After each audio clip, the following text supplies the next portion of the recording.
Well, you touched upon this question already. So what do you make of the so-called North American energy independence talk?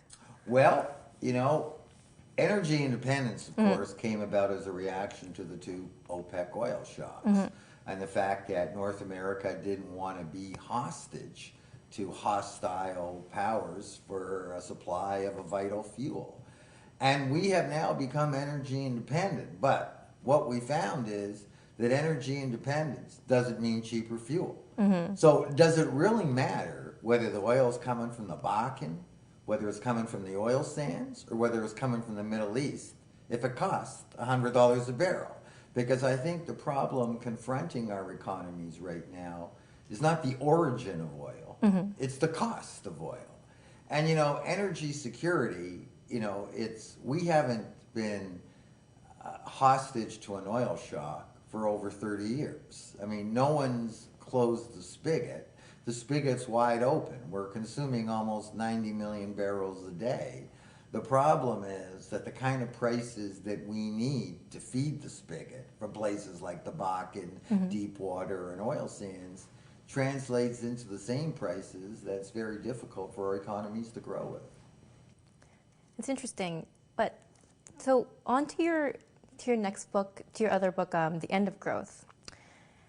Can you discuss at length your views on the end of growth? Is our economy shifting to much lower growth globally, or is it just lower growth for BRICS and emerging economies? No, I think it is for everybody. For everybody. It's just that we're coming from different speed limits.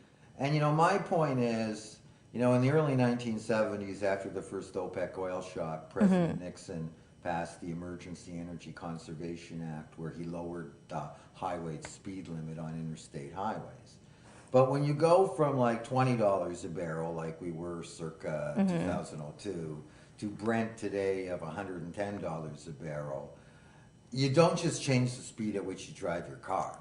You change the speed at which your economy can grow. And I think that's as true of the China, India, Brazil, Russia's, as it is of the Canada, US, as it is of the Eurozone countries. It's just everybody's coming from a different speed limit. But I think what's clear is we've all geared down to a much slower rate of economic growth. I mean, for China, that's 7% versus 10%. For India, that's 4% versus 8%. For Canada and the US, that might be struggling to get 2%. For the Eurozone, that might be no growth at all. And what makes it particularly vexing is that not only are we seeing growth gear down all around the world, but this is in the face of extraordinary, I dare say, unprecedented policy measures to sustain growth. Like, for example, zero interest rates and quantitative easing, where the Federal Reserve Board purchases $85 billion worth of bonds every month.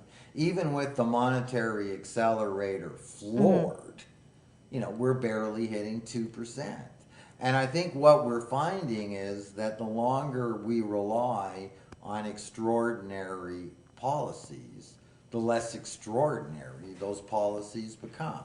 Like, sure, when interest rates are first at zero, businesses and households think that this is a once-in-a-lifetime opportunity to borrow and move purchases forward, whether it's a house or a car.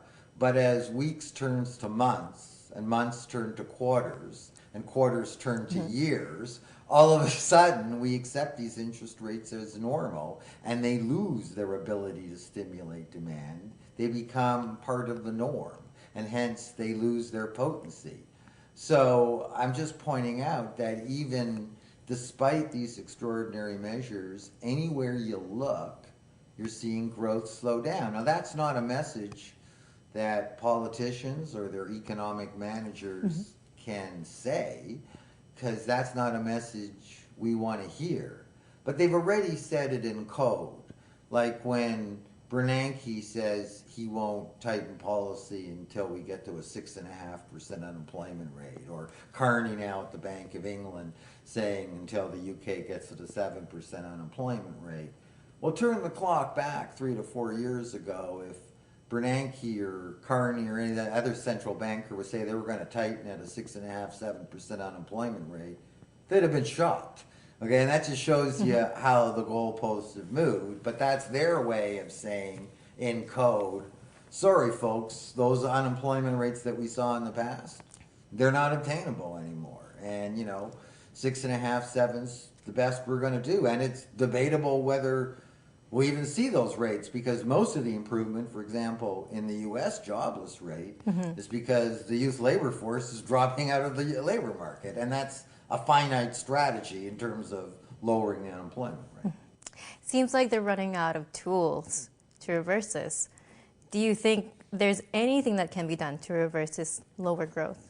No, I think we've got to manage it. And, when you talk about lower growth, I mean, GDP is an abstraction. Most folk don't measure GDP. I mean, what people care about is jobs. And when you don't have one, you don't need an economist or a statistician to tell you that. You know that. And so the real issue we got to manage here is, when economic growth slows down, job creation falls as a corollary of that. How do you manage that?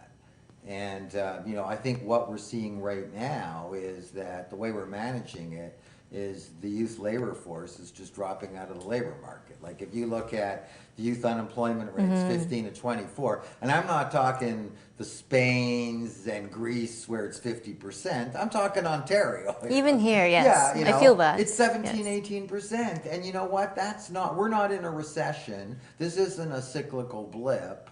This is the new normal, okay? So how do we deal with that? Well, what happens is that, the youth cohort, they're going to stay in school longer. They're going to stay living with their parents longer. But ironically, that's going to make their parents have to work that much longer, right? So you see, the only area of the labor force that's growing, actually, is the over 65. I think things like Germany's Kurzarbeit job sharing program makes a whole lot more sense in dealing with the kind of economic realities we're facing than quantitative easing. That we're not going to get down to 4% jobless rates. We may be living in a world of 7 to 8% jobless rates. How do we manage that? And, maybe there's a lot to be said with 4 people taking a 25% cut in pay and keeping a job. It's saved over 1 million jobs in Germany, and there's no reason why it can't work in other places as well. Maybe this isn't the greatest time to cut back on funding of universities and tech schools when we know that more and more of the 15 to 24 are going to remain in school. But instead, we're more inclined to go, this is just a temporary aberration, and we're going back to the unemployment rates we saw before the last recession. And I'm just saying, I don't think that's on the table. I mean, here we are 5 years into a so-called economic recovery, and we're still basically looking at 7% jobless rates in places like Canada and the U.S. And believe me, there are a lot of places, just go to Europe, that are a lot worse. Thanks, everyone, for watching. That was interview with Jeff Rubin. I am Michelle Ducat with Cliff Küle.